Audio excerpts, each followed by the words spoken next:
Depuis l'espace, notre Terre apparaît comme un vaste monde dans lequel la vie a pu se développer. Aujourd'hui, sur la planète bleue, les océans et les continents sont peuplés par des millions d'espèces de plantes, d'animaux, de virus ou de bactéries, et par plus de 7 milliards d'êtres humains.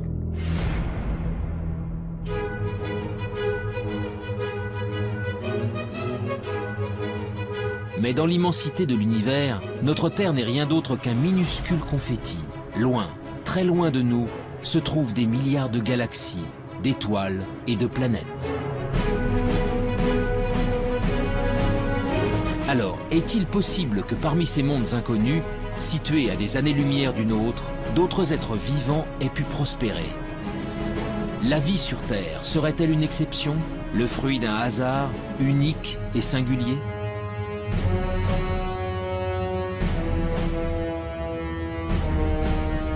Depuis des décennies, astronomes et biologistes scrutent le ciel à la recherche du moindre signe de vie extraterrestre. Ils pointent leurs télescopes vers les confins de l'espace pour détecter des planètes sœurs de la Terre où des formes de vie auraient pu se développer.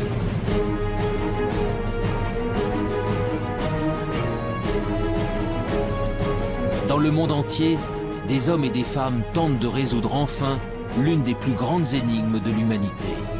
Sommes-nous seuls dans l'univers?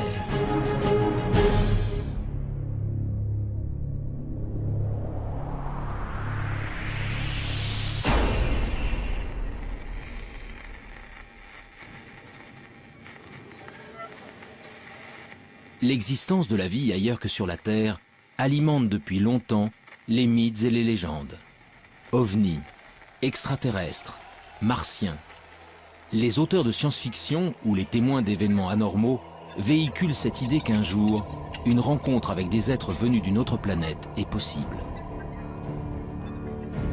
Pour découvrir si cette idée relève du fantasme ou de la réalité, c'est l'univers tout entier qu'il faudrait parvenir à explorer. Mais les énigmes qui l'entourent sont nombreuses. Créé lors du Big Bang il y a environ 13,5 milliards d'années, il est tellement vaste que nous n'en connaissons même pas les dimensions. À l'intérieur se trouveraient des centaines de milliards de galaxies, et dans ces galaxies, des centaines de milliards d'étoiles. Notre Soleil et les 8 planètes qui gravitent autour ne sont donc que quelques grains de poussière dans le cosmos. Alors, où commencer cette quête de la vie ailleurs? Dans quelle direction regarder? Et que chercher?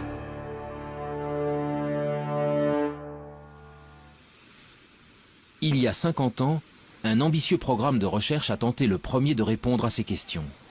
Dans le nord de la Californie, au milieu des montagnes, des dizaines de paraboles pointent leurs antennes vers le ciel. Elles sont le cœur du programme SETI, pour Search for Extraterrestrial Intelligence. Depuis 1960, elles captent 7 jours sur 7 et 24 heures sur 24 les ondes radio en provenance de l'espace. L'objectif, détecter un signal venu d'ailleurs, envoyé par une autre civilisation. Dans l'univers, de nombreux objets célestes produisent des ondes radio. Pour déceler un éventuel message intelligent, les scientifiques tentent donc de capter ceux qui ne ressemblent à rien de connu. Une mission pour le moins ambitieuse, mais dont les chances de succès se révèlent très réduites. Au début, ça a enthousiasmé l'agence spatiale américaine qui a commencé à mettre des télescopes un peu partout. On a Arecibo, puis des champs de télescopes pour essayer de scruter le ciel. Et puis, on s'est aperçu, avec la documentation des connaissances, que c'était vraiment un pari comme la loterie. Tout le monde espère gagner, mais il n'y a qu'un gros lot. Là, on ne sait même pas s'il y a un gros lot. Les recherches menées par le programme SETI ont en effet une limite de taille. L'hypothèse de départ est que si elle existe, une civilisation intelligente utiliserait des ondes radio pour communiquer. Or, pour de nombreux scientifiques, cette probabilité est extrêmement faible. Et même si c'était le cas, les chances de percevoir de telles ondes émises à des milliers d'années-lumière de nous sont infimes. L'utilisation des ondes radio pour communiquer est quelque chose qui, sur Terre, a à peine un siècle, qui va peut-être durer encore un petit siècle, quelque chose comme ça. Après, on trouvera d'autres systèmes, ça sera câblé, etc. Donc, on n'émettra pas grand-chose autour de soi. Deuxièmement, la puissance d'émission est limitante, puisque, bon, même si on émet beaucoup sur Terre, la puissance émise et rayonnée autour est infinitésimale. Et elle s'affaiblit par rapport progressivement avec la distance. Ce qui fait que pour capter quelque chose, il faut d'abord qu'il y ait quelque chose qui soit émis. Personne, bien entendu, ne sait. Il faut que ce soit émis assez fort, au bon moment, parce qu'autrement on risque de passer à côté. Et il faut qu'on ait des instruments extrêmement sensibles pour être capable de détecter cette émission. Malgré ses limites, le pari du projet SETI fait aujourd'hui encore l'objet de nombreux espoirs. Mais tandis que certains attendent patiemment de recevoir un signal émis par une civilisation intelligente, d'autres spécialistes se sont engagés dans une quête bien différente. Celle de la vie sous toutes ses formes possibles. Sur Terre, elle revêt une multitude de formes, des êtres complexes dotés d'intelligence jusqu'aux végétaux et aux bactéries les plus primitives. Alors, si la vie est apparue ailleurs dans l'univers, à quoi pourrait-elle ressembler? Pour le savoir, il faut d'abord définir précisément ce qu'est le vivant, et surtout connaître en détail les ingrédients essentiels à son apparition. Mais on a beaucoup de mal à définir la vie.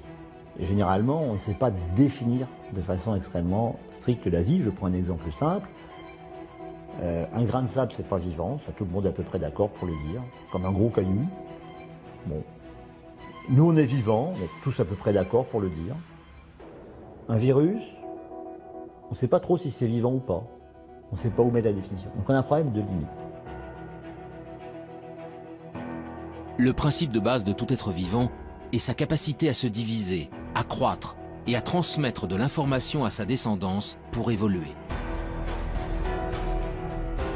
Pour chercher si la vie a pu se développer sur une autre planète, des chercheurs tentent de découvrir comment elle y est parvenue chez nous, sur la Terre. Leur objectif ?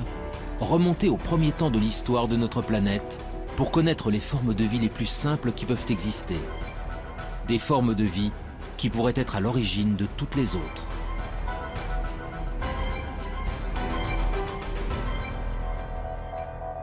Nous sommes au Centre de biophysique moléculaire d'Orléans. Ici, la géologue Frances Westall et son équipe étudient d'étranges cailloux, des roches d'origine volcanique, vieilles de plusieurs milliards d'années. Dans les deux roches qu'on a ici, il y a une roche qui vient d'Australie. Elle est vieille de 3,5 milliards d'années et ce sont des cendres volcaniques qui ont été déposées en effet sur une plage. Cette roche-là, qui est très très lourde, vient d'Afrique du Sud. Elle est presque aussi vieille, 3,3 milliards d'années. Cette roche aussi, vous voyez, est laminée. Les laminations vert et noir, ce sont des laminations de sédiments, différents types de sédiments.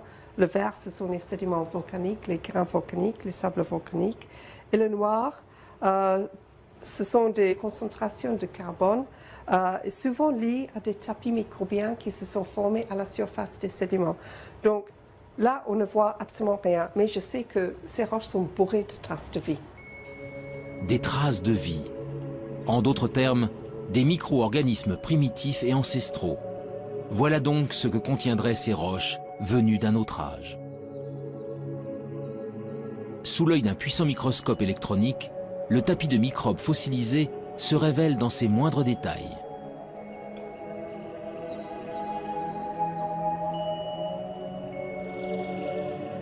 Oui, ici on voit tous les filaments qui ont formé la surface de ce tapis. Tous les filaments sont en orientation, comme ça.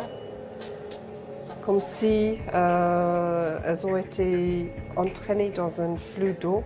Il s'est formé sur la plage, dans une petite ruisseau qui sortait d'une source hydrothermale.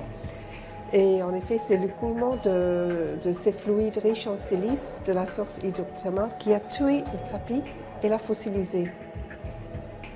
C'est le plus vieux tapis microbien vraiment bien préservé en 3 dimensions. Il n'existe pas un autre exemplaire au monde pour le moment. Ces bactéries filamenteuses de quelques micromètres de long sont donc les êtres vivants les plus primitifs jamais découverts. Des organismes simples, à partir desquels ont peut-être évolué les millions d'espèces qui peuplent aujourd'hui la Terre. Ailleurs dans l'univers, c'est aussi à ça que pourrait ressembler la vie. Mais pour espérer la découvrir, il faut répondre à une autre question essentielle. Comment ces microbes sont-ils apparus il y a 3,5 milliards d'années? En d'autres termes, comment, sur Terre, sommes-nous passés de matériaux inertes à des êtres animés d'un souffle de vie? On n'a pas les réponses sur Terre. Et je ne suis pas sûr qu'on puisse la trouver un jour sur Terre. Bien sûr, on la cherche. On cherche surtout à dire, est-ce qu'on a des chances de la trouver? Par des expériences de chimie de laboratoire ou par de la géologie en allant plus loin. Mais là, il y a un trou. Et donc ce trou-là, l'apparition de la vie, le passage de l'inerte au vivant, actuellement, on ne sait pas y répondre. Et c'est tout le thème de la recherche de l'exobiologie et de l'origine de la vie. L'instant décisif où la vie a fait son apparition pour la toute première fois restera longtemps encore un mystère. Mais depuis plusieurs décennies, les biologistes ont malgré tout avancé à pas de géant dans leur compréhension de l'émergence du vivant.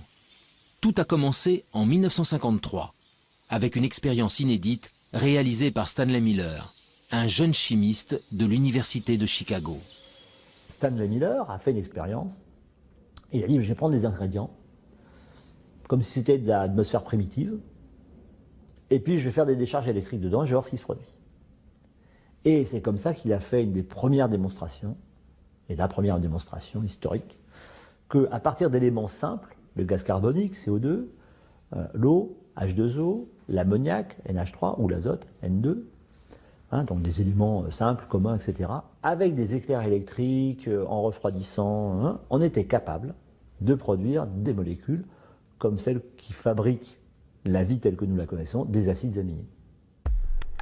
Les acides aminés sont considérés comme les briques du vivant, des éléments primordiaux à la base de chaque organisme, du plus simple au plus complexe.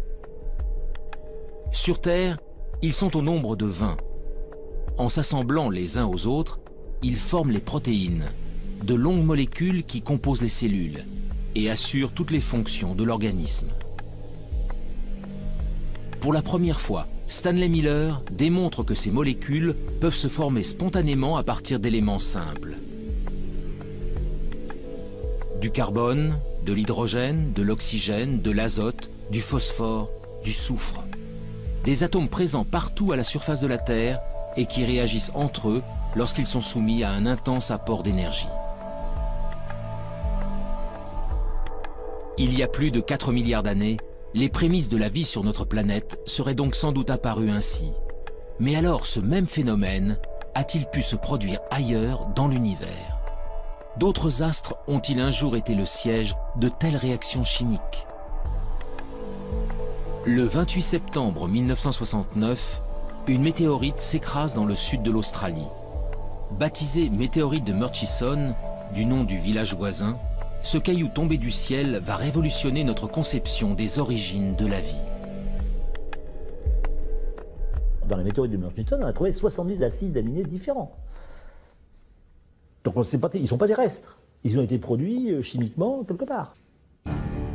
Des acides aminés semblent donc pouvoir être fabriqués ailleurs que sur Terre.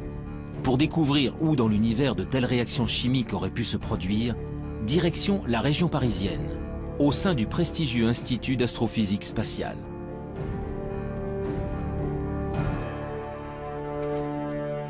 Ici, Louis Dandecourt et son équipe s'intéressent depuis de longues années à des corps célestes bien particuliers, les comètes. En ce qui concerne les comètes, eh bien disons, ce sont au moment de la formation des planètes, tout ne s'est pas formé en planètes, il est resté énormément de micro-planètes qui ne se sont pas complètement formées, qui se sont agrégées. Donc tous les grains qui sont des grains souvent de matière minérale, des grains de sable à la limite, se sont recouverts d'eau sous forme de glace, bien entendu, hein, c'est pas de l'eau liquide, et ces objets, quand ils se rapprochent près du Soleil, la glace fond, elle pousse les poussières qui se sont agglomérées au départ, et c'est ces poussières qui font qu'on voit une très belle queue sur les comètes. Ces agrégats de roches venus du fond des âges, Louis Dandecourt tente d'en reproduire la structure dans son laboratoire. Son objectif ? Savoir si, au cœur des astres glacés se cachent, comme sur certaines météorites, les briques essentielles à l'apparition de la vie. À l'intérieur de cette petite enceinte sous vide, le chercheur injecte un mélange de gaz identique à ceux présents sur les comètes. De la vapeur d'eau, du méthanol, de l'ammoniac, du monoxyde de carbone. Puis il fait descendre le thermomètre jusqu'à -196 degrés, soit précisément la température régnant dans le vide intersidéral, aux confins de notre système solaire. C'est ainsi qu'il reconstitue artificiellement de la glace cométaire. Pendant 2 semaines, le mélange est bombardé par des rayons UV. Un rayonnement puissant qui équivaut à l'intensité émise par la lumière des étoiles pendant 1 million d'années.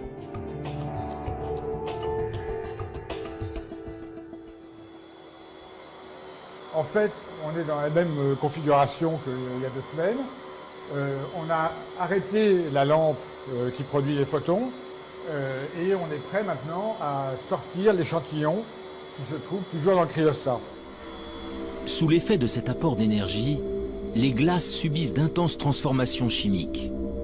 Après analyse, les échantillons révèlent alors la présence d'acides aminés.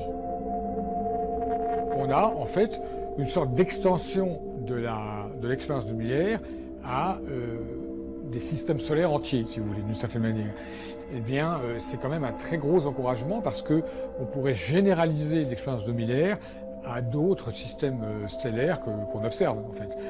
On fait une expérience de Miller qui est valide à l'échelle cosmique. Les acides aminés, les briques fondamentales du vivant, se formeraient donc spontanément au cœur des comètes. Il y a bien longtemps, c'est peut-être même grâce à ces corps célestes que les premiers d'entre eux sont arrivés sur notre planète. Selon certains spécialistes, la vie sur Terre pourrait ainsi avoir une origine extraterrestre, une origine cométaire. Cette découverte est un grand pas dans la recherche de la vie ailleurs, car si les comètes ont pu ensemencer la Terre, elles ont peut-être également apporté des acides aminés sur d'autres planètes. Les premiers ingrédients indispensables à la vie pourraient donc se trouver n'importe où dans l'univers. Mais malgré tout, la présence d'acides aminés n'est pas forcément synonyme de vie. Alors les acides aminés sont encore des molécules un peu simples. Et quand vous prenez des acides aminés et que vous les raboutez bout à bout, si vous en mettez plusieurs centaines, vous commencez à avoir des petites protéines. Donc on peut essayer de comprendre ce qui se passe pour fabriquer des molécules de plus en plus complexes, molécules qui seraient capables de s'auto-reproduire à un moment, ce qu'on appelle de l'autoréplication, et puis finalement de s'auto-organiser et donc de créer par exemple des longues chaînes moléculaires qui sont à la base du vivant. Pour évoluer vers la vie, les briques élémentaires doivent donc s'assembler, s'organiser et acquérir la capacité de se multiplier. Or, de telles réactions ne peuvent se produire que dans des conditions très précises. Les conditions d'apparition de la vie, il faut les ingrédients de base, donc carbone, hydrogène, oxygène, azote, phosphore, soufre, et encore toute une ribambelle de produits dans très petites quantités. Il faut un milieu dans lequel cela puisse se produire. En clair, c'est la chimie dans un milieu liquide, et le milieu liquide naturel, c'est l'eau. Donc il faut qu'il y ait de l'eau. Et pour que ces réactions puissent se produire et s'entretenir, il faut qu'il y ait des sources d'énergie. C'est de la chaleur, des éclairs, qui transmettent de l'énergie à des nouvelles molécules. Ils sont capables donc de générer des nouvelles molécules de plus en plus complexes. De l'eau, de l'énergie, et des ingrédients de base capables de former des molécules complexes comme les acides aminés. Voilà donc les éléments essentiels à l'émergence du vivant. Grâce aux comètes, les acides aminés peuvent potentiellement se trouver sur n'importe quel astre rocheux. Le Soleil et les milliards d'étoiles de l'univers apportent quant à eux de l'énergie en grande quantité à toutes les planètes. L'eau, en revanche, l'eau sous forme liquide, est une ressource extrêmement rare. Partir en quête de la vie extraterrestre revient donc à chercher les endroits où de l'eau pourrait exister. Des endroits que les scientifiques ont baptisés les zones d'habitabilité. Où est-ce qu'on peut trouver ça? Dans quelle région autour d'un soleil on peut trouver ces conditions? Alors, pour simplifier, la zone habitable, c'est si je prenais la Terre et que je sois capable de la déplacer plus ou moins près de son soleil, il y a un moment où ça va chauffer beaucoup quand je m'en rapproche, hein, il y aura une telle chaleur en surface que l'eau ne pourra exister que sous forme de vapeur. Il n'y aura plus d'eau liquide. Si je m'éloigne, il va faire de plus en plus froid parce que je reçois de moins en moins d'énergie. Toute l'eau va se condenser, va devenir glacée. Donc je sortirai de la zone habitable. Donc ça me définit une zone habitable. Pour que de l'eau liquide subsiste à la surface d'une planète, celle-ci doit donc se trouver à la bonne distance de son étoile, ni trop loin, ni trop près. Dans notre système solaire, seule la Terre se trouve au cœur de la zone d'habitabilité. Mais pour de nombreux spécialistes, l'une de nos voisines pourrait, elle aussi, avoir abrité de l'eau dans le passé. Il s'agit de la planète Mars.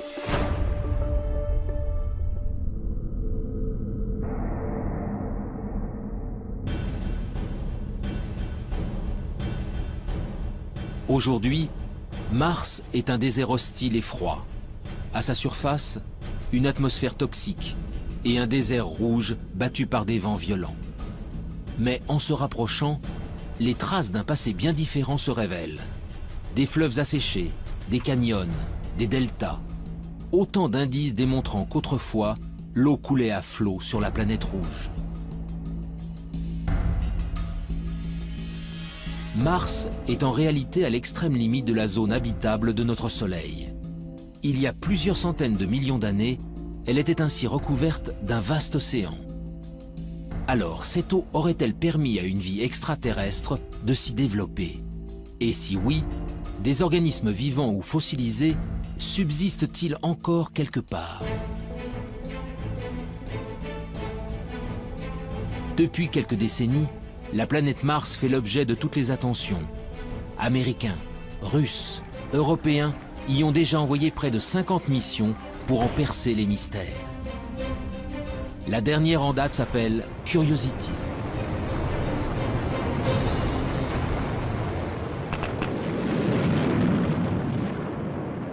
Curiosity, donc c'est un véhicule important, 900 kg, une bonne quinzaine d'instruments dessus pour faire des observations, des analyses, des mesures de climat, etc. Donc c'est un engin extrêmement complexe. L'objectif premier de Curiosity, c'est de déterminer les conditions qui ont pu exister lorsque le cratère dans lequel il est tombé a été formé, et depuis qu'il a été formé. Donc c'est un peu déterminer les conditions d'habitabilité. Est-ce que la planète a connu une période humide? Est-ce qu'elle a duré assez longtemps? Et qu'est-ce que ça a produit au niveau de la géologie? Le rover Curiosity est commandé à distance par des équipes de la NASA en Californie. Mais en France, toutes les nuits, des scientifiques travaillent en temps réel avec leurs homologues américains. Nous sommes au Centre national d'études spatiales de Toulouse. Éric Lorigny est le responsable du FIMOC, le French Instrument Mars Operation Center. Dans la salle de contrôle, vaste cœur opérationnel, il dirige avec son équipe le fonctionnement de 2 instruments embarqués sur Curiosity. Leurs noms, SAM et ChemCam.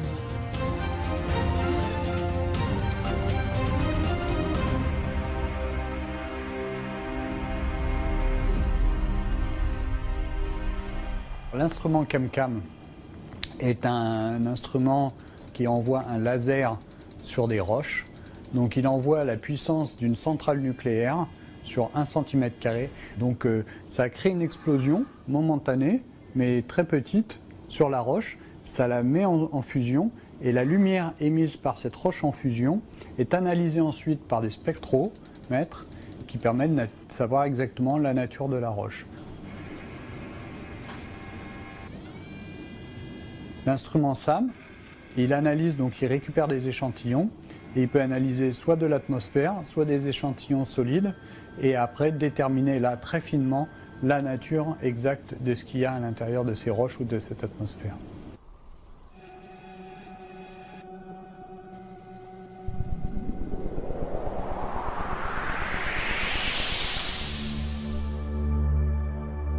Avec ses mini-laboratoires embarqués, Curiosity est parti en quête de signatures de la vie. Très vite, ses premières analyses confirment que de l'eau a bel et bien coulé autrefois à la surface de la planète rouge. Mais pour naître et pour se développer, la vie a besoin de millions d'années. Alors, le précieux liquide est-il resté suffisamment longtemps? Pour le savoir, Curiosity a déployé son bras robotisé pour creuser le sol martien. Nous avons fait 2 forages à l'intérieur de la planète Mars. Donc ce sont des trous de 6 cm à peu près de profondeur et qui font le diamètre d'une pièce de 1 centime. Voilà. Et ces 2 forages que nous avons faits nous ont permis de découvrir de l'argile et de l'argile dans un milieu sans oxygène où la vie pourrait naître. L'argile est le fruit d'une longue dégradation de la roche par de l'eau. Sa présence est donc la preuve irréfutable que l'eau liquide a existé pendant longtemps sur le sol martien. Mais si la vie est un jour apparue sur la planète rouge, il est impossible qu'elle subsiste aujourd'hui en surface. Car Mars est en permanence soumise aux rayons cosmiques venus de l'espace. Des rayons puissants qui détruisent instantanément toute molécule organique. Le seul espoir viendrait donc des profondeurs de la roche.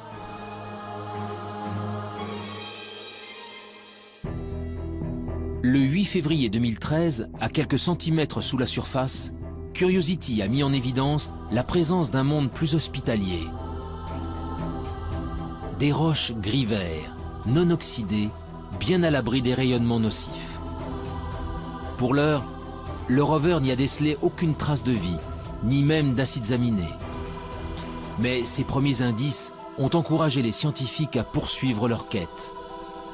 Bientôt, un nouveau robot encore plus performant prendra la relève de Curiosity. Son nom, ExoMars. Développé par l'Agence spatiale européenne, son lancement en direction de Mars est prévu pour 2018. Mais cela fait déjà 10 ans que les chercheurs du Centre d'études spatiales de Toulouse travaillent à la fabrication de ce rover à la pointe de la technologie. Le planétologue Pierre-William Bousquet est à la tête des opérations. On considère que la vie, si elle existe encore dans le sous-sol, doit être au moins enfouie à 1 mètre, 1,50 m. Donc Curiosity, sa foreuse ne permet pas d'aller aussi profondément. Et de ce point de vue-là, il faudra attendre la mission ExoMars, qui est équipée d'une foreuse qui sera capable de creuser jusqu'à 2 mètres de profondeur pour trouver des formes de vie fossiles qui seraient mieux conservées et éventuellement trouver des formes de vie au présent s'il en existe encore. Cette foreuse permettra à ExoMars d'effectuer des prélèvements réguliers à une profondeur jamais atteinte. Grâce à une batterie d'instruments embarqués, il analysera ensuite les échantillons, en quête du moindre indice de vie actuel ou fossilisé. En attendant que la planète rouge ne livre tous ses secrets, la recherche de la vie extraterrestre continue ailleurs dans le système solaire.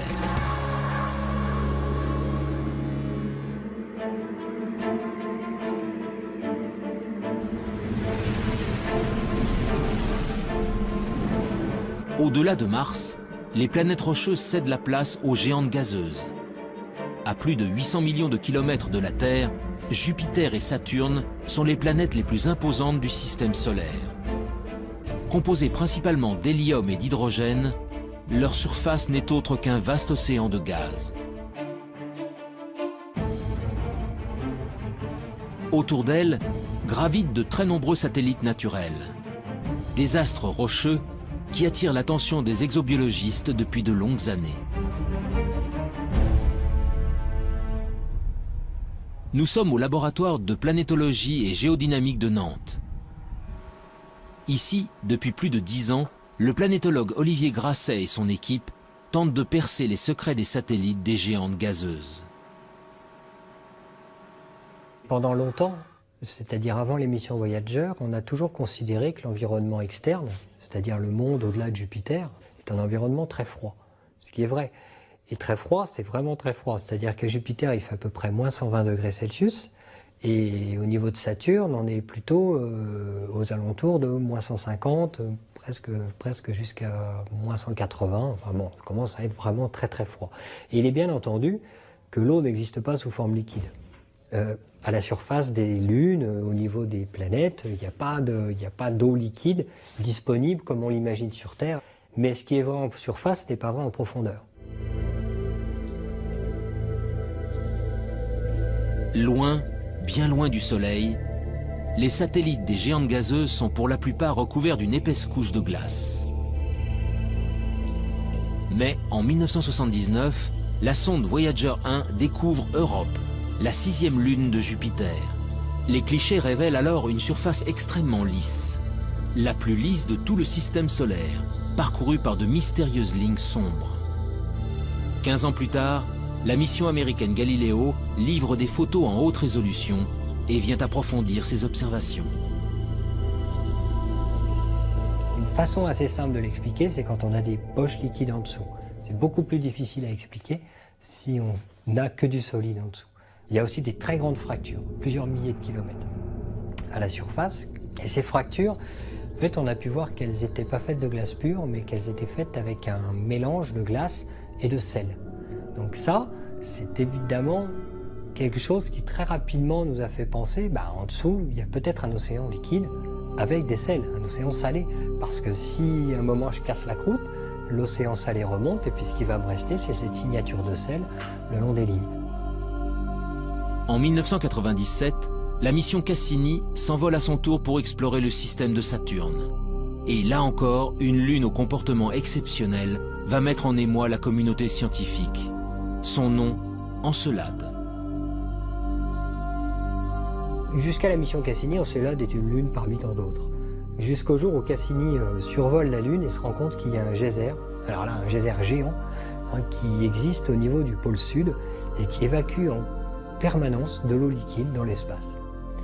Et Cassini est passé au travers de ce geyser et a démontré que c'était bien de l'eau, enfin qu'il y avait d'autres constituants, mais principalement de l'eau, ce qui nous a permis d'affirmer qu'il y avait une poche liquide sous la glace au niveau du pôle sud. Encelade, tout comme Europe, mais aussi d'autres lunes appelées Callisto et Ganymède, posséderaient donc de profonds océans.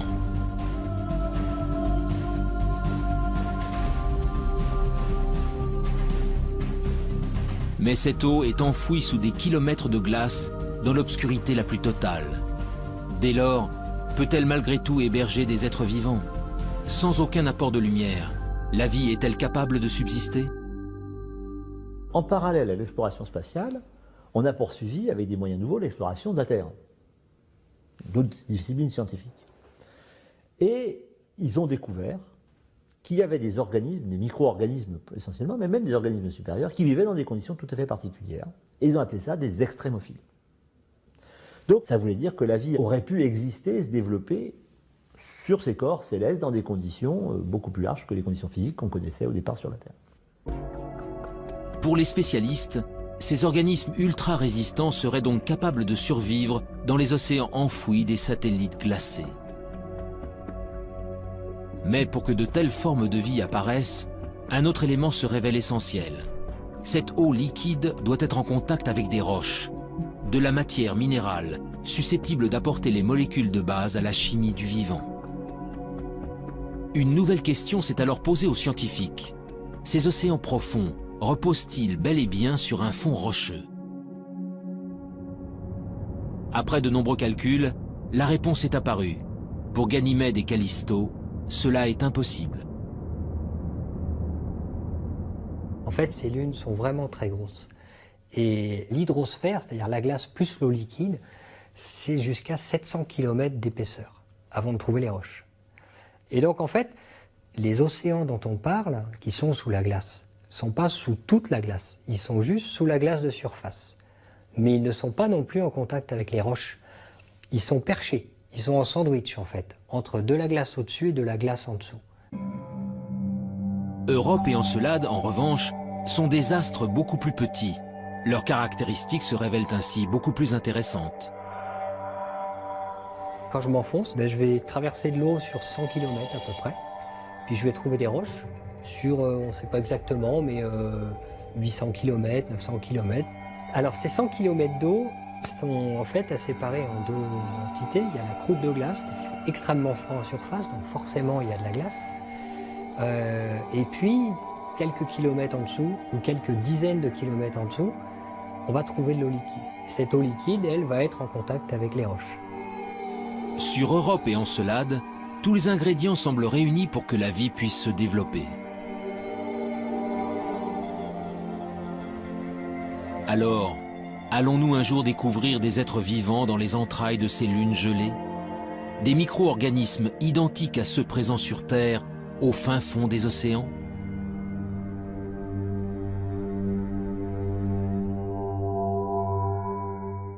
Alors les exobiologistes, il y en a déjà qui sont prêts à aller creuser un trou et à lancer la pêche à la ligne ou au filet pour ramasser une sirène. Hein. Ça, bon. Mais bon, on ne va pas lancer tout de suite le pêcheur. Hein. Pour deux raisons. La première, c'est qu'on va confirmer l'océan, on va essayer de le caractériser.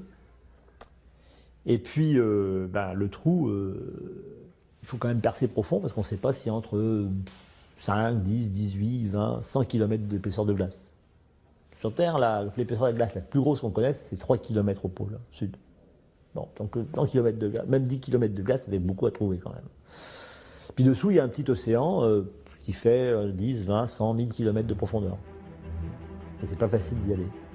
Donc avant d'aller analyser sous de la glace, on a le temps. D'autres missions d'observation seront lancées dans les prochaines décennies pour mieux connaître les satellites de Jupiter et de Saturne. Ce n'est qu'après que l'homme ira y creuser pour découvrir enfin si nous sommes vraiment seuls dans le système solaire.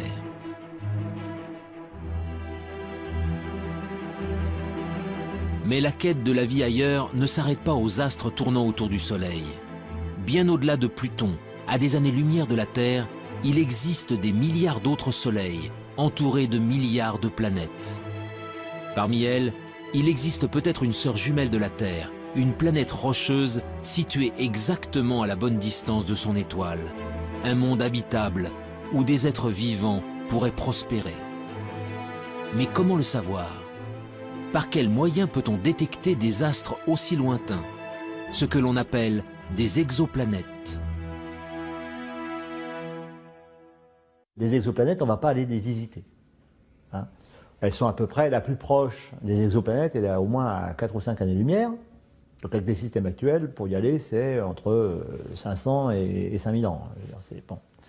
Donc au-delà, c'est même pas, enfin même ça, c'est pas envisageable. Une mission en 400 ans, c'est pas prévoir actuellement. Dans les budgets, c'est pas prévu. Donc on n'arrive pas à le faire. Donc on ne pourra que les observer.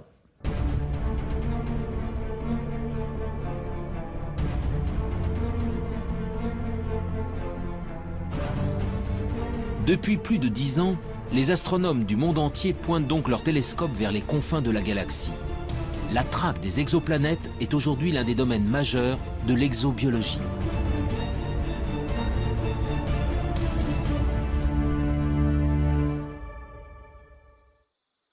Dans le sud de la France, à l'Observatoire de Haute-Provence, Rodrigo Diaz et son équipe s'apprêtent à passer une nuit entière à observer les étoiles. Donc là, on vient de commencer à observer une étoile sur laquelle on soupçonne qu'il y a des compagnons planétaires. C'est une étoile assez proche, qui a à peine 25 années-lumière de la Terre. La recherche d'exoplanètes est un travail de longue haleine. À de telles distances, noyées dans le halo de lumière émis par leur étoile, elles sont en effet parfaitement invisibles. Elles ne peuvent donc être détectées que de manière indirecte. Avec leur télescope, les scientifiques tentent en fait de percevoir les infimes oscillations d'une étoile générées par la présence d'une planète en orbite. Entonces, la presencia de un objeto en órbita La présence d'une planète en orbite provoque un mouvement de l'étoile. Et c'est ce mouvement que nous essayons de détecter avec ces instruments. Cela nous permet de prouver la présence d'une planète en orbite. Mais voir une étoile bouger à des millions de kilomètres de la Terre n'est pas chose facile. Pour y parvenir, les chercheurs utilisent une méthode bien particulière, baptisée technique des vitesses radiales. On utilise un effet physique connu qui s'appelle l'effet Doppler. C'est ce qu'on peut entendre quand une automobile ou les sirènes d'une ambulance passent devant nous. Avec la vitesse, la fréquence du son émis change. Avec la lumière, il se passe exactement la même chose. Quand une étoile bouge vers nous ou s'éloigne de nous, la lumière qu'elle émet se décale respectivement vers le bleu ou le rouge. Au fil des jours, une étoile entourée d'une exoplanète va donc successivement apparaître bleue, puis rouge, sur les écrans d'ordinateur. En multipliant les mesures sur une longue période, les astronomes peuvent alors calculer la vitesse de rotation et même la masse de la planète détectée.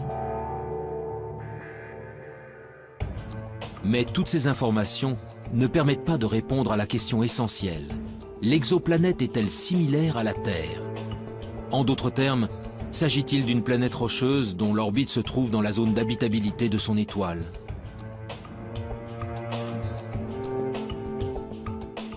Pour le savoir, il faut recourir à une autre méthode d'observation et s'extraire de l'atmosphère terrestre qui trouble la vision. En 2006, l'Agence spatiale européenne a ainsi lancé un nouveau satellite. Son nom, COROT. Quelques années plus tard, il fut suivi par un autre appareil mis au point par la NASA et baptisé Kepler. Ces deux engins à la pointe de la technologie sont de véritables chasseurs d'exoplanètes. Les yeux rivés vers l'espace, ils scrutent simultanément des dizaines de milliers d'étoiles. Leur objectif, détecter la survenue de mini-éclipses. Des éclipses causées par le passage d'une planète juste devant son étoile, que les scientifiques appellent des transits.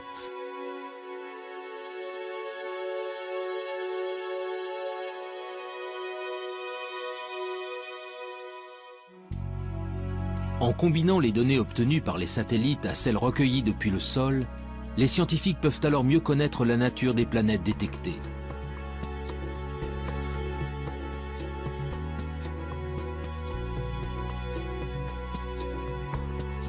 Et après seulement 20 années de recherche à l'échelle internationale, la moisson se révèle spectaculaire.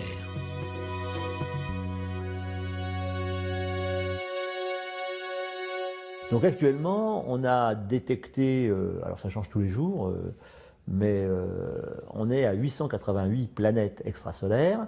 Et puis, je pense que dans les cartons de COROT, il y a encore 400 planètes qui doivent être à peu près déterminées. On soupçonne qu'elles existent, mais elles ne sont pas formellement démontrées.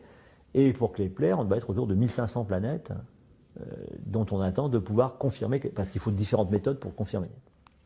La plupart sont des planètes gazeuses qui font 3, 4, 5, 10 fois la masse de Jupiter. Jupiter, c'est 300 fois la masse de la Terre. Hein, donc. Par la méthode des transits et par d'autres méthodes, on a réussi à détecter des planètes qui font à peu près 10 fois la masse terrestre. Donc on a découvert des planètes qui étaient telluriques, rocheuses. Parmi la multitude d'astres décelés, une douzaine de planètes rocheuses suscitent un intérêt tout particulier. Gliese 581G, Kepler 62e, HD 40307G. Derrière ces noms presque imprononçables, se cachent des planètes situées selon toute vraisemblance au cœur de la zone d'habitabilité de leur étoile. Aux confins de la galaxie, ces cousines de la Terre possèdent donc peut-être une atmosphère, un océan d'eau liquide et tous les ingrédients nécessaires à la vie.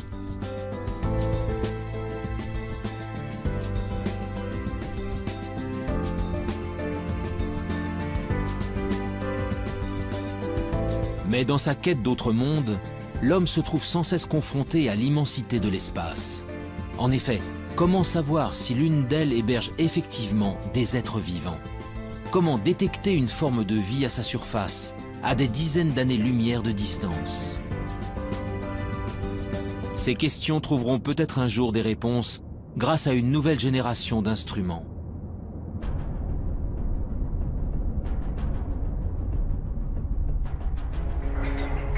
Depuis plusieurs années, l'Agence spatiale européenne s'est lancée dans la construction d'un télescope hors du commun. Son nom, l'EELT, pour European Extremely Large Telescope.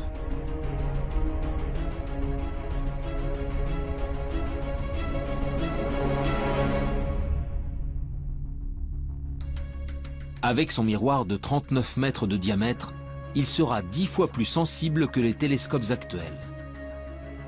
Sa mise en service n'est pas prévue avant 2020. En attendant, les scientifiques européens s'activent pour construire et assembler chacun des 800 segments qui composeront le gigantesque miroir.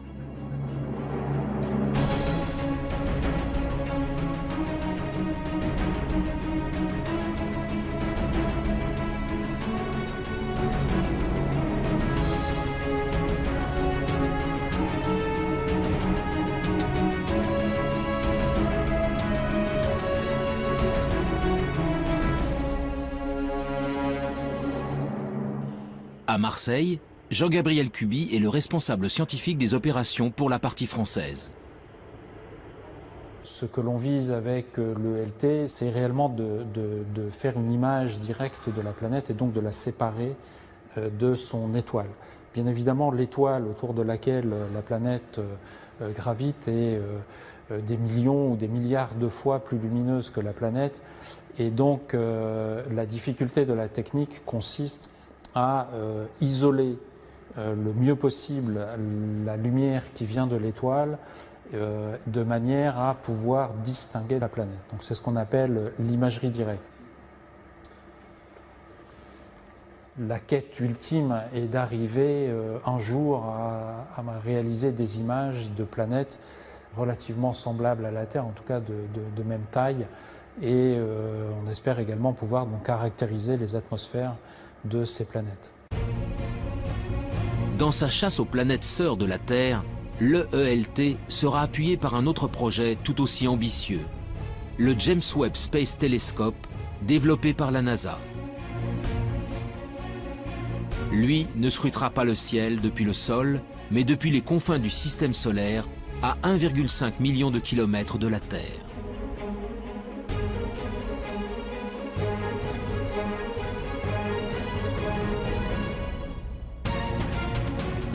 Son lancement n'aura pas lieu avant 2018. Mais déjà, les spécialistes s'enthousiasment devant le pouvoir offert par ce géant du ciel. C'est notamment le cas de Pierre-Olivier Lagage, responsable du service d'astrophysique du commissariat à l'énergie atomique. Grâce à un grand télescope, on peut aller voir ce qui se passe vraiment tout près d'étoiles dans son proche environnement, notamment regarder leur atmosphère, voir quelle est la composition chimique. On pourra même voir s'il y a des vents dans ces atmosphères d'exoplanètes. Alors évidemment, on commencera par les plus grosses, les géantes, plus faciles à observer, mais aussi on essaiera d'observer les atmosphères de super-Terre, et si jamais on a de la chance, eh bien, on cherchera des signatures biologiques dans ces atmosphères, type ozone, oxygène. Les signatures biologiques sont des gaz ne pouvant être produits que par des êtres vivants. L'ozone et l'oxygène, par exemple, appartiennent à cette catégorie. Si un jour le James Webb Space Telescope ou l'EELT parviennent à en détecter, si leurs observations sont confirmées et irréfutables, alors nous pourrons enfin dire que nous ne sommes pas seuls dans l'univers.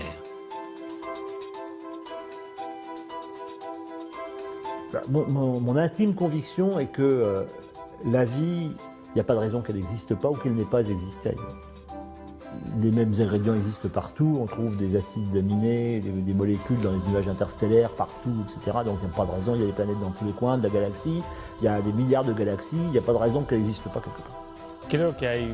Je crois qu'il y a beaucoup de possibilités et qu'une réponse au moins préliminaire à cette question, à la question de savoir si nous sommes seuls dans l'univers, peut être donnée dans un temps relativement court, c'est-à-dire 20 ou 30 ans. Des problèmes majeurs sur lesquels on va tomber dans les 20 prochaines années. Après, la science évoluera d'elle-même, je veux dire. Mais c'est quand même la possibilité de reconnaître de la vie. Et ça, c'est vraiment très difficile parce que rien ne dit qu'on soit capable de reconnaître une vie qui soit trop différente de la nôtre. Après, bon, si on trouve des êtres communicants, ça sera une autre histoire, évidemment. Mais je pense pas qu'on les trouvera, ceux-là. Si on les trouve, c'est qu'ils seront venus à nous. Ils seraient venus à nous. Après des décennies de recherche, la quête de la vie ailleurs est encore loin d'être terminée. Animés par leurs convictions sans faille, les scientifiques continuent de scruter le ciel, encore et encore. Un jour, quelque part dans l'immensité de l'espace, d'autres êtres vivants seront peut-être enfin découverts. Si cela arrive, la Terre, notre Terre, ne serait alors plus un joyau solitaire, mais une planète parmi d'autres abritant la vie dans l'univers.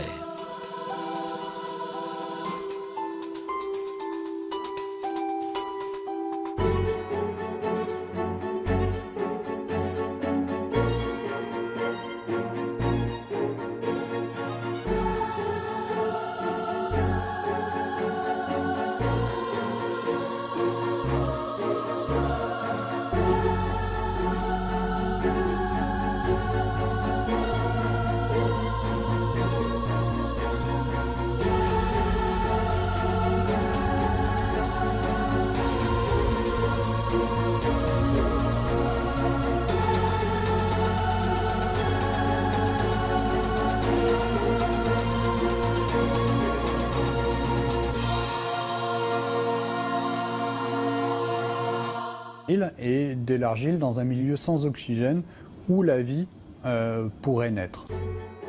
L'argile est le fruit d'une longue dégradation de la roche par de l'eau. Sa présence est donc la preuve irréfutable que l'eau liquide a existé pendant longtemps sur le sol martien. Mais si la vie est un jour apparue sur la planète rouge, il est impossible qu'elle subsiste aujourd'hui en surface. Car Mars est en permanence soumise aux rayons cosmiques venus de l'espace. Des rayons puissants qui détruisent instantanément toute molécule organique. Le seul espoir viendrait donc des profondeurs de la roche.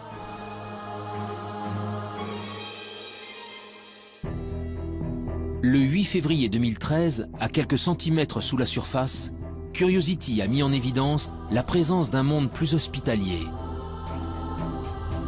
Des roches gris-vert, non oxydées, bien à l'abri des rayonnements nocifs. Pour l'heure, le rover n'y a décelé aucune trace de vie, ni même d'acides aminés.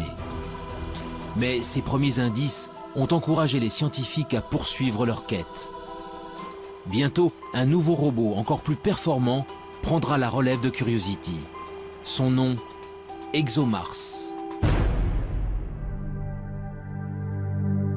Chimique aurait pu se produire, direction la région parisienne, au sein du prestigieux Institut d'astrophysique spatiale.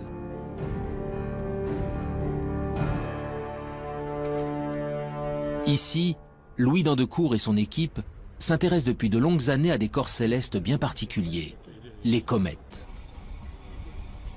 En ce qui concerne les comètes, eh bien disons, ce sont au moment de la formation des planètes, tout ne s'est pas formé en planètes, hein, il est resté énormément de micro-planètes qui ne se sont pas complètement formées, qui se sont agrégées. Donc tous les grains qui sont des grains souvent de matière minérale, des grains de sable à la limite, se sont recouverts d'eau sous forme de glace, bien entendu, hein, c'est pas de l'eau liquide. Et ces objets, quand ils se rapprochent près du Soleil, la glace fond, elle pousse les poussières qui se sont agglomérées au départ, et c'est ces poussières qui font qu'on voit une très belle queue sur les comètes. Ces agrégats de roches venus du fond des âges, Louis d'Andecourt tente d'en reproduire la structure dans son laboratoire. Son objectif ? Savoir si, au cœur des astres glacés se cachent, comme sur certaines météorites, les briques essentielles à l'apparition de la vie. À l'intérieur de cette petite enceinte sous vide, le chercheur injecte un mélange de gaz identique à ceux présents sur les comètes. 3, 4, 5, 10 fois la masse de Jupiter. Jupiter, c'est 300 fois la masse de la Terre. Hein, donc. Par la méthode des transits et par d'autres méthodes, on a réussi à détecter des planètes qui font à peu près 10 fois la masse terrestre. Donc on a découvert des planètes qui étaient telluriques, rocheuses. Parmi la multitude d'astres décelés, une douzaine de planètes rocheuses suscitent un intérêt tout particulier. Gliese 581G, Kepler 62e, HD 40307G. Derrière ces noms presque imprononçables se cachent des planètes situées selon toute vraisemblance au cœur de la zone d'habitabilité de leur étoile. Aux confins de la galaxie, ces cousines de la Terre possèdent donc peut-être une atmosphère, un océan d'eau liquide et tous les ingrédients nécessaires à la vie.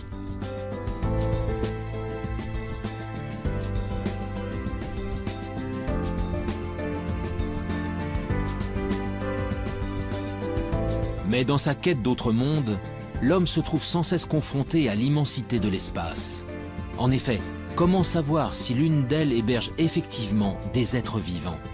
Comment détecter une forme de vie à sa surface, à des dizaines d'années-lumière de distance? Ces questions trouveront peut-être un jour des réponses grâce à une nouvelle génération d'instruments. Alors, allons-nous un jour découvrir des êtres vivants dans les entrailles de ces lunes gelées? Des micro-organismes identiques à ceux présents sur Terre, au fin fond des océans?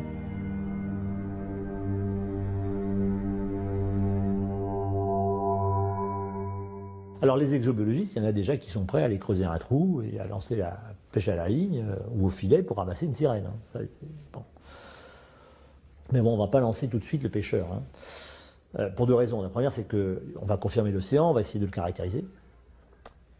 Et puis, le trou, il faut quand même percer profond parce qu'on ne sait pas s'il y a entre 5, 10, 18, 20, 100 km d'épaisseur de glace. Sur Terre, l'épaisseur de glace la plus grosse qu'on connaisse, c'est 3 km au pôle sud. Bon, donc 100 km de glace, même 10 km de glace, ça fait beaucoup à trouver quand même. Puis dessous, il y a un petit océan qui fait 10, 20, 100, 1000 km de profondeur. Et c'est pas facile d'y aller. Donc avant d'aller analyser sous de la glace, on a le temps. D'autres missions d'observation seront lancées dans les prochaines décennies pour mieux connaître les satellites de Jupiter et de Saturne.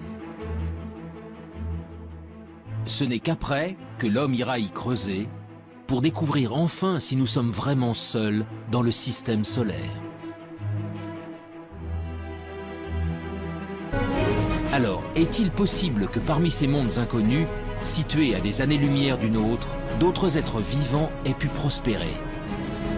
La vie sur Terre serait-elle une exception, le fruit d'un hasard unique et singulier?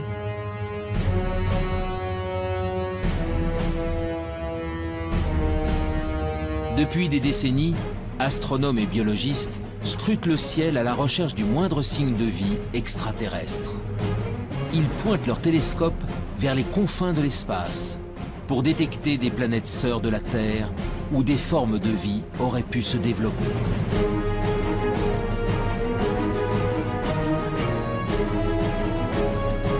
Dans le monde entier, des hommes et des femmes tentent de résoudre enfin l'une des plus grandes énigmes de l'humanité.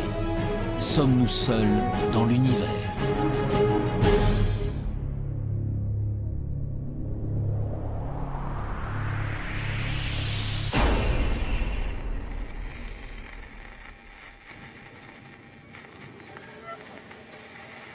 L'existence de la vie ailleurs que sur la Terre alimente depuis longtemps les mythes et les légendes. OVNI, extraterrestres, martiens. Les auteurs de science-fiction ou les témoins d'événements anormaux véhicule cette idée qu'un jour, une rencontre avec des êtres venus d'une autre planète est possible. NH3 ou l'azote, N2, donc des éléments simples, communs, etc., avec des éclairs électriques, en refroidissant, on était capable de produire des molécules comme celles qui fabriquent la vie telle que nous la connaissons, des acides aminés. Les acides aminés sont considérés comme les briques du vivant, des éléments primordiaux à la base de chaque organisme, du plus simple au plus complexe. Sur Terre, ils sont au nombre de 20. En s'assemblant les uns aux autres, ils forment les protéines, de longues molécules qui composent les cellules et assurent toutes les fonctions de l'organisme. Pour la première fois, Stanley Miller démontre que ces molécules peuvent se former spontanément à partir d'éléments simples. Du carbone, de l'hydrogène, de l'oxygène, de l'azote, du phosphore, du soufre. Des atomes présents partout à la surface de la Terre et qui réagissent entre eux lorsqu'ils sont soumis à un intense apport d'énergie. Il y a plus de 4 milliards d'années, les prémices de la vie sur notre planète seraient donc sans doute apparues ainsi. Mais alors ce même phénomène a-t-il pu se produire ailleurs dans l'univers? D'autres astres ont-ils un jour été le siège de telles réactions chimiques? Le 28 septembre 1969, une météorite... Le système solaire entier, si vous voulez, d'une certaine manière. Eh bien, c'est quand même un très gros encouragement parce qu'on pourrait généraliser l'expérience de Miller à d'autres systèmes stellaires qu'on observe, en fait. On fait une expérience de Miller qui est valide à l'échelle cosmique. Les acides aminés, les briques fondamentales du vivant, se formeraient donc spontanément au cœur des comètes. Il y a bien longtemps, c'est peut-être même grâce à ces corps célestes que les premiers d'entre eux sont arrivés sur notre planète. Selon certains spécialistes, la vie sur Terre pourrait ainsi avoir une origine extraterrestre, une origine cométaire. Cette découverte est un grand pas dans la recherche de la vie ailleurs. Car si les comètes ont pu ensemencer la Terre, elles ont peut-être également apporté des acides aminés sur d'autres planètes. Les premiers ingrédients indispensables à la vie pourraient donc se trouver n'importe où dans l'univers. Mais malgré tout, la présence d'acides aminés n'est pas forcément synonyme de vie. Alors les acides aminés sont encore des molécules un peu simples. Et quand vous prenez les acides aminés et que vous les raboutez bout à bout, si vous en mettez plusieurs centaines, vous commencez à avoir des petites protéines. Donc on peut essayer de comprendre ce qui se passe pour fabriquer des molécules de plus en plus complexes, molécules qui seraient capables de s'auto-reproduire à un moment. Avec ces mini-laboratoires embarqués, Curiosity est parti en quête de signatures de la vie. Très vite, ces premières analyses confirment que de l'eau a bel et bien coulé autrefois à la surface de la planète rouge. Mais pour naître et pour se développer, la vie a besoin de millions d'années. Alors le précieux liquide est-il resté suffisamment longtemps? Pour le savoir, Curiosity a déployé son bras robotisé pour creuser le sol martien. Nous avons fait 2 forages à l'intérieur de la planète Mars, donc ce sont des trous de 6 cm à peu près de profondeur et qui font le diamètre d'une pièce de 1 centime. Voilà. Et ces 2 forages que nous avons faits nous ont permis de découvrir de l'argile et de l'argile dans un milieu sans oxygène où la vie pourrait naître. L'argile est le fruit d'une longue dégradation de la roche par de l'eau. Sa présence est donc la preuve irréfutable que l'eau liquide a existé pendant longtemps sur le sol martien. Mais si la vie est un jour apparue sur la planète rouge, il est impossible qu'elle subsiste aujourd'hui en surface. Car Mars est en permanence soumise aux rayons cosmiques venus de l'espace. Des rayons puissants qui détruisent instantanément toute molécule organique. Harry du projet SETI fait aujourd'hui encore l'objet de nombreux espoirs. Mais tandis que certains attendent patiemment de recevoir un signal émis par une civilisation intelligente, d'autres spécialistes se sont engagés dans une quête bien différente. Celle de la vie sous toutes ses formes possibles. Sur Terre, elle revêt une multitude de formes, des êtres complexes dotés d'intelligence jusqu'aux végétaux et aux bactéries les plus primitives. Alors, si la vie est apparue ailleurs dans l'univers, à quoi pourrait-elle ressembler? Pour le savoir, il faut d'abord définir précisément ce qu'est le vivant, et surtout connaître en détail les ingrédients essentiels à son apparition. Mais on a beaucoup de mal à définir la vie.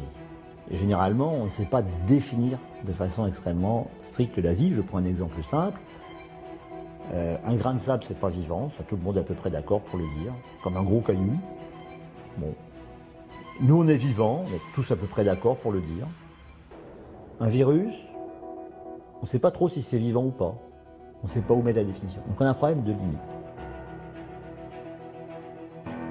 Le principe de base de tout être vivant est sa capacité à se diviser, à croître et à transmettre de l'information à sa descendance pour évoluer. Pour chercher si la vie a pu se développer sur une autre planète, dans l'univers, de nombreux objets célestes produisent des ondes radio. Pour déceler un éventuel message intelligent, les scientifiques tentent donc de capter ceux qui ne ressemblent à rien de connu. Une mission pour le moins ambitieuse, mais dont les chances de succès se révèlent très réduites. Au début, ça a enthousiasmé l'agence spatiale américaine qui a commencé à mettre des télescopes un peu partout. On a Arecibo, puis des champs de télescopes pour essayer de scruter le ciel.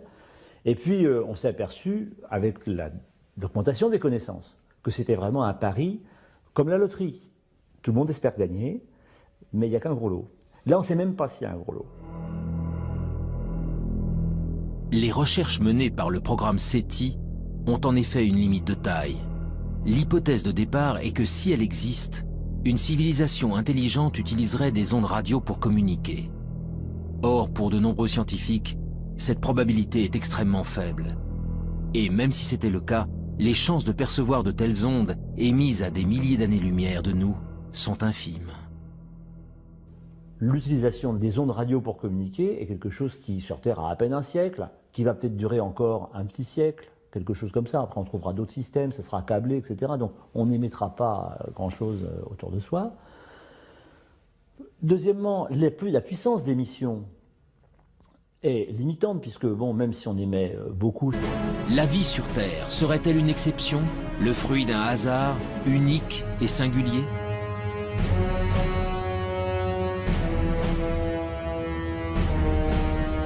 Depuis des décennies, astronomes et biologistes scrutent le ciel à la recherche du moindre signe de vie extraterrestre. Ils pointent leurs télescopes vers les confins de l'espace pour détecter des planètes sœurs de la Terre où des formes de vie auraient pu se développer.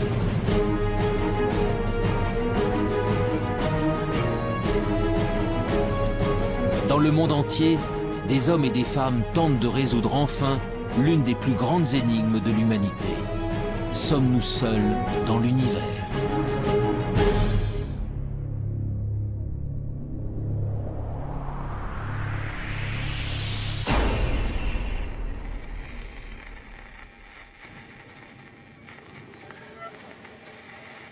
L'existence de la vie ailleurs que sur la Terre alimente depuis longtemps les mythes et les légendes. OVNI, extraterrestres, martiens. Les auteurs de science-fiction ou les témoins d'événements anormaux véhiculent cette idée qu'un jour, une rencontre avec des êtres venus d'une autre planète est possible. Pour découvrir si cette idée relève du fantasme ou de la réalité, c'est l'univers tout entier qu'il faudrait parvenir à explorer. Sous l'œil d'un puissant microscope électronique, le tapis de microbes fossilisés se révèle dans ses moindres détails.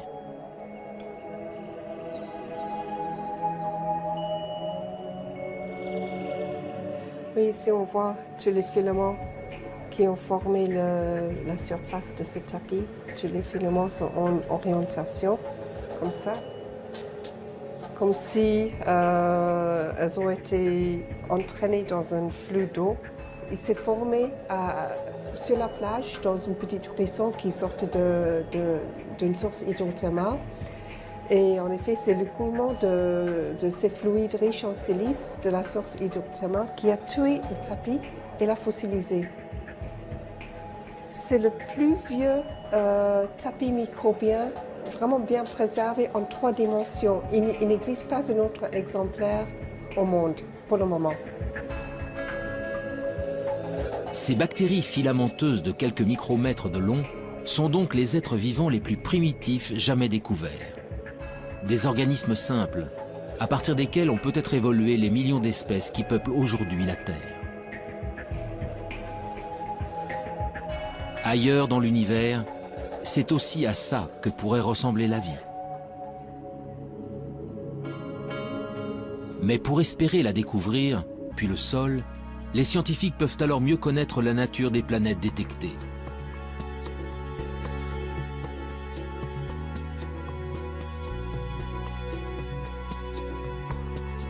Et après seulement 20 années de recherche à l'échelle internationale, la moisson se révèle spectaculaire.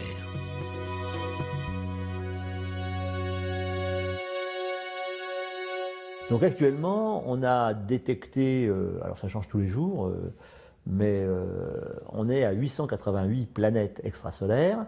Et puis, je pense que dans les cartons de coraux, il y a encore 400 planètes qui doivent être à peu près déterminées.